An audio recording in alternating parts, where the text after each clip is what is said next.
പാമ്പിനെ തോണ്ടിക്കഴുത്തിലണിഞ്ഞ് വാഴുന്നൊരുത്തന്റെ ഭാര്യ ചമഞ്ഞ് ഈ യാഗശാലയ്ക്കകത്തെന്ത് കാര്യം? ഞാൻ ക്ഷണിച്ചില്ലല്ലോ പിന്നെന്ത് ന്യായം?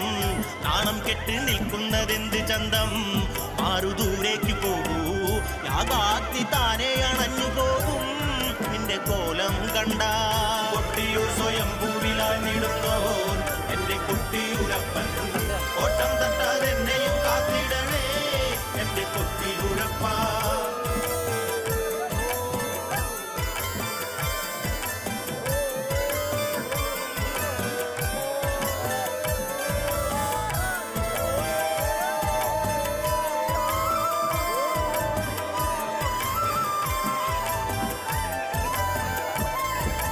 ദേവിക്കപമാനഭാരമെങ്ങേറി നാഥനെ ഓർത്തങ്ങ് നെഞ്ചകം നീറി. ആത്മഹൂതിക്കായി പെൺമനം വെമ്പി യാഗശാലയ്ക്കകം